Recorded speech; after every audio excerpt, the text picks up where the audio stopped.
तो सबसे पहले मैं बताता हूँ जो लोग स्कैल्पर हैं उनके लिए कौन सा टाइम फ्रेम का एनालिसिस जरूरी है। अब मल्टी टाइम फ्रेम एनालिसिस इसका मतलब क्या है। हेलो दोस्तों, कैसे हैं आप लोग। जय श्री राम। आज की इस वीडियो में हम सीखने वाले हैं मल्टी टाइम फ्रेम एनालिसिस, जिसे हम टॉप डाउन एनालिसिस भी करते हैं। देखिए, अगर आपको ट्रेडिंग में जैसे बहुत सारे लोग को आप देखते होंगे कि वो एक दिन पहले एनालिसिस करते हैं मार्केट का, कि मार्केट अब आगे कैसे मूव कर सकता है, या मार्केट में हम अपना अगला दिन जो मार्केट खुलने वाला है तो उसमें हम कैसे अपना ट्रेड प्लानिंग करेंगे। तो अगर आपको इस तरीका से अपना प्लानिंग बनाना है, इस तरीके से मार्केट को पहले एनालाइज करना है, तो आपको मल्टी टाइम फ्रेम एनालिसिस आना चाहिए। लेकिन अब दिक्कत क्या है कि बहुत सारे लोग मल्टी टाइम फ्रेम एनालिसिस के बारे में यही जानते हैं कि केवल बड़े टाइम फ्रेम से छोटे टाइम फ्रेम पर शिफ्ट करके एनालिसिस। नहीं, ऐसा नहीं होता है। हमें सभी बड़े टाइम फ्रेम को यूज नहीं करना है। हमारा क्राइटेरिया क्या है, यानी हम स्कैल्पिंग करते हैं तो हम कब किस टाइम फ्रेम का एनालिसिस करेंगे, यार अगर हम इंट्राडे करते हैं तो हमारे लिए कौन सा टाइम फ्रेम बेस्ट है। और ये एनालिसिस मार्केट बंद होने के बाद, यानी मार्केट खुलने से एक दिन पहले किया जाता है, ताकि हम अपना अगला दिन का प्लान बनाएंगे कि हम कैसे ट्रेड करेंगे। ठीक है, तो अगर आपको मल्टी टाइम फ्रेम एनालिसिस सीखना है तो क्या करना है, वीडियो को पूरा देखिए, आपको पूरा समझ में आ जाएगा। और हाँ, आप लोग में से बहुत सारे लोग वीडियो पूरा नहीं देख रहे हैं, क्योंकि मैं हर एक वीडियो में मैं कुछ ना कुछ बीच में क्वेश्चन पूछ रहा हूँ, और किसी भी वीडियो में ये कमेंट नहीं आ रहा है, वो जवाब नहीं आ रहा है। तो मुझे पता चल जा रहा है कि आप लोगों में से बहुत सारे लोग नहीं देख रहे हैं। अब देखिए क्या है मल्टी टाइम फ्रेम एनालिसिस। इसको करने के लिए हमें टेक्निकल एनालिसिस के कुछ टूल की आवश्यकता होती है।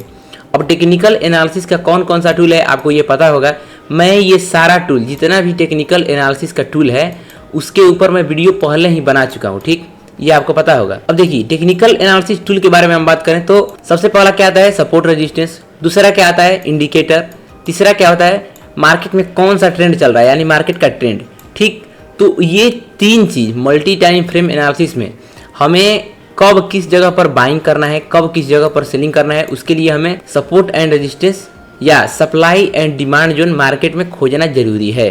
ये सपोर्ट रेजिस्टेंस बहुत ही अच्छे तरीके से मार्केट में वर्क करता है, और इस पर ट्रेडिंग कैसे किया जाता है इसके लिए मैंने वीडियो पहले ही अपलोड कर चुका हूँ। ठीक, अब इंडिकेटर का क्या है, इंडिकेटर से हमें कन्फर्मेशन मिलेगा कि अगर सपोर्ट, मान लीजिए मार्केट सपोर्ट पे है और इंडिकेटर भी हमारे बता रहा है कि मार्केट बाइंग में जाएगा, तो ये हमारे लिए क्या हुआ, दो कन्फर्मेशन होगा। ठीक, अब तीसरा, मार्केट में कौन सा ट्रेंड चल रहा है। अगर मान लीजिए मार्केट बुलिश है और ये सपोर्ट रेजिस्टेंस में मार्केट सपोर्ट पे है, और इंडिकेटर बता रहा है बाइंग में, तो यानी तीन कन्फर्मेशन हो गया कि मार्केट अगले दिन भी बाइंग में जाने वाला है। ठीक, अब इसके बाद आता है कि कैंडल स्टिक। देखिए, मार्केट में जो भी मूवमेंट हो रहा है वो कैंडल स्टिक देखकर हम बहुत ही अच्छे तरीके से पहचान सकते हैं। कैंडल साइकोलॉजी के ऊपर मैंने एक वीडियो अपलोड किया है, उसे आप जाकर देखिएगा, और अभी उसका पार्ट 2 आने वाला है। ठीक, अब मल्टी टाइम फ्रेम एनालिसिस इसका मतलब क्या है कि हमें सभी टाइम फ्रेम पर देखना होता है मार्केट को। तो सबसे पहले मैं बताता हूँ जो लोग स्कैल्पर हैं उनके लिए कौन सा टाइम फ्रेम का एनालिसिस जरूरी है। केवल मार्केट ट्रेंड, अगर मार्केट के ट्रेंड को देखना है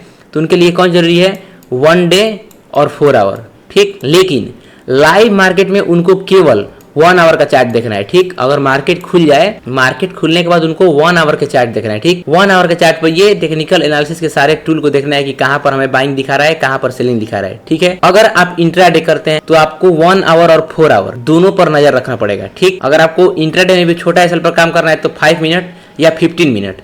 तो ऐसे है। अब स्कैल्पर के लिए क्या है कि अब कैसे एनालिसिस किया जाता है, मैं केवल स्कैल्पर का बताऊंगा। आपको सेम उसी तरीके से अगर आप इंट्राडे करते हैं तो इंट्राडे का एनालिसिस कर लीजिएगा। ये कोई ज़्यादा हार्ड टॉपिक नहीं है, लेकिन इससे हमें मार्केट का अंदाजा चलेगा कि कैसे हमें अगले दिन अपना ट्रेड प्लानिंग करना है। ठीक है, तो मैं इन सबको हटा रहा हूँ। तो सबसे पहले मार्केट अभी 1 डे टाइम फ्रेम पर है, इसको मैं साइड में कर लेता हूँ। अब यहाँ पर आप ध्यान से देखिए, ये मार्केट अभी डेली टाइम फ्रेम पर है। ठीक, अब हमें डेली टाइम फ्रेम पर क्या दिख रहा है, सबसे पहले डेली टाइम फ्रेम पर सपोर्ट रेजिस्टेंस में से कुछ दिख रहा है यहाँ पर। तो अगर आप यहाँ पर डेली टाइम फ्रेम पर देखिएगा तो मार्केट में ये जो पॉइंट था, ये मार्केट में एक सपोर्ट लेवल था। ठीक, मार्केट उसे ब्रेक करके यहाँ पर आ गया है, और आप अगर ध्यान से देखिएगा तो नीचे भी ये जो पॉइंट है ये एक सपोर्ट लेवल है। ठीक है, यानी कि मार्केट में सपोर्ट पे मार्केट इस सपोर्ट तक आया था, फिर वो अगले सपोर्ट तक, यानी अब वो सपोर्ट किसके लिए, अब किस तरह से काम करेगा। अब ये जो ऊपर का सपोर्ट था, ये जो पहले मार्केट यहाँ पर आके ऊपर जा रहा था, जैसे यहाँ से ऊपर गया था, तो अब मार्केट इसके नीचे आ चुका है, अभी इसके नीचे ट्रेड कर रहा है। तो ये जो जोन है ये अब हमारा किस लिए काम करेगा, ये जोन हमारा रेजिस्टेंस हो गया। ठीक, तो मार्केट अभी कहाँ पर है, रेजिस्टेंस पर है। ठीक, यानी कि हमें यहाँ से पहला सिनेरियो क्या है कि अगले दिन अगर हम जब स्कैल्पिंग करते हैं तो हमें सेलिंग का ट्रेड करना है। तो सपोर्ट रेजिस्टेंस में से हमें क्या बताया कि मार्केट रेजिस्टेंस पे, ठीक। एक चीज़ सेलिंग। अब यहाँ पर देखिए मैं कैसे एनालिसिस करता हूँ। आपको जो भी बिगिनर है वो अगर इस तरीके से करेंगे, उनको एकदम आसानी से मार्केट का पूरा मूवमेंट अगले दिन कैसा होने वाला है वो 95% पता चल जाएगा, ठीक है। अब देखिए सपोर्ट रेजिस्टेंस में से क्या बताया कि मार्केट सेलिंग में जा सकता है अगले दिन, ठीक। अब क्या था इंडिकेटर, तो यहाँ पर हम किस इंडिकेटर का उपयोग करेंगे 920। तो यहाँ पर आप देख सकते हैं मैंने 9 EMA लगा लिया है, ठीक है। अब 9 EMA के ऊपर मैं पहले से 920 EMA के ऊपर पहले से वीडियो अपलोड कर चुका हूँ, तो आप उसे जाकर देख सकते हैं। तो ये रहा 9 EMA। तो अभी मार्केट क्या है 9 EMA के नीचे ट्रेड कर रहा है, ठीक। यानी जब मार्केट EMA के नीचे ट्रेड कर रहा हो तो हमें क्या करना होता है सेलिंग, ठीक। और जब EMA के ऊपर रहता है तो हमें क्या करना होता है बाइंग का ट्रेड, सिंपल है। तो अभी मार्केट में क्या है, जो ये पीला लाइन है ये 9 EMA है, ठीक। तो 9 EMA अभी नीचे की तरफ है, यानी मार्केट में सेलिंग का ट्रेड। तो इंडिकेटर हमें क्या बता रहा है सेलिंग।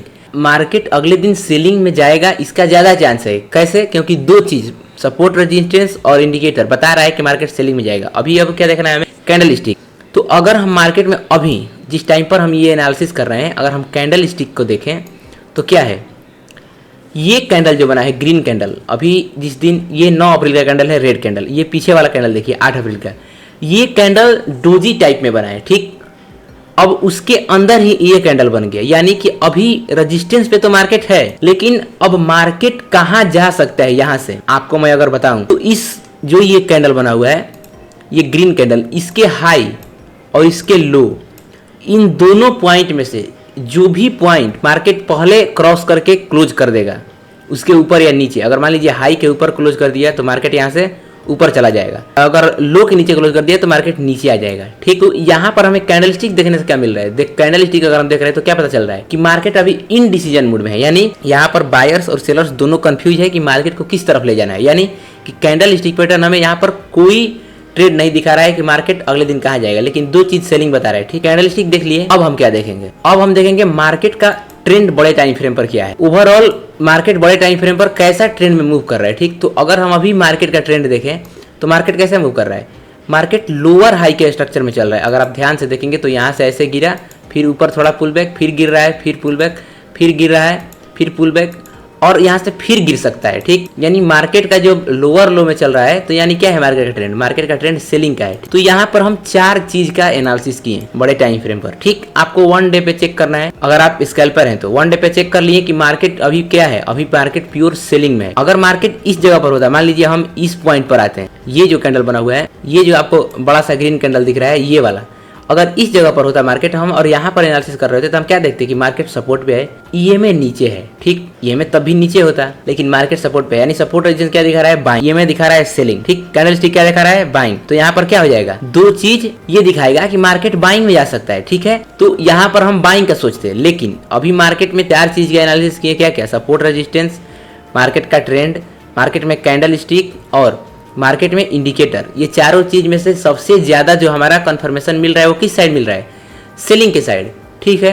तो बस अब हमें क्या करना है कि अगले दिन अगर आप स्कैल्पर हैं तो आपको अगले दिन केवल सेलिंग का ट्रेड करना है, ठीक, केवल सेलिंग का। अब बहुत सारे लोग बोलेंगे कि भाई ऐसे थोड़ी होता है, मार्केट तो ऊपर भी जाएगा। देखिए ऊपर जाएगा उससे कोई मतलब नहीं है, ऊपर जाएगा यहाँ से, पर उससे हमें कोई मतलब नहीं है, हमें केवल सेलिंग का ट्रेड करना है। क्यों, क्योंकि मार्केट का ओवरऑल ट्रेंड निगेटिव है, और अगर आप ट्रेंड के साथ चलिएगा, जब भी आप ट्रेंड से अगेंस्ट चलिएगा मार्केट में आप पैसा नहीं बना पाइएगा, और जब जब आप ट्रेंड के साथ चलिएगा मार्केट में आप पैसा इजी बना लीजिएगा। ये मेरा बात ध्यान से सुन लीजिए, ठीक है। तो हम यहाँ पर बड़े टाइम फ्रेम पर मार्केट को एनालाइज कर लिए केवल 1 डे टाइम फ्रेम पर, ठीक, कि यहाँ पर क्या हो सकता है, मार्केट सेलिंग में जा सकता है, ठीक है, क्योंकि 1 डे पे पूरा जो कन्फर्मेशन है वो सेलिंग के साइड में है। अब एक बार हम 4 आवर का देख लेते हैं, 4 आवर पे भी क्या दिखाएगा, सेलिंग का ही, लेकिन एक बार देख लेते हैं कि हाँ यहाँ पर कुछ अलग पैटर्न तो नहीं बना है। यहाँ पर हमें क्या देखना था, जैसे कैंडल स्टिक में हमें कन्फर्मेशन नहीं मिला, तो जिस पॉइंट पर जैसे एनालिसिस टेक्निकल एनालिसिस टूल में जो भी पॉइंट डेली टाइम फ्रेम पर हमें कन्फर्मेशन नहीं दे रहा है उसको हम से लोअर टाइम फ्रेम में ले जाएंगे, तो वहां पर कुछ ना कुछ दिखेगा, ठीक। तो मुझे लगता है कि आपको समझ में आ चुका होगा। अगर आपको कुछ भी कंफ्यूजन है, अगर आपको डिटेल चाहिए वीडियो, तो नीचे कमेंट कर दीजिएगा, मैं इसके ऊपर डिटेल ला दूंगा सभी टाइम फ्रेम का एनालिसिस करते हुए। लेकिन मुझे लगता है कि उतना देखेंगे तो हम हो जाएंगे कन्फ्यूज, ठीक। इसीलिए मैं 2 देखता हूँ और 1 मिनट पे शिफ्ट करता हूँ। उसके बाद ट्रेडिंग में अपना ट्रेडिंग में जैसा ट्रेड करना होता है वैसा किया जाता है। ठीक है, तो चैनल को सब्सक्राइब कर लीजिएगा अगर आपको ऐसे वीडियो देखना है तो। और मिलते हैं आपसे नेक्स्ट वीडियो में, तब तक के लिए जय श्री राम।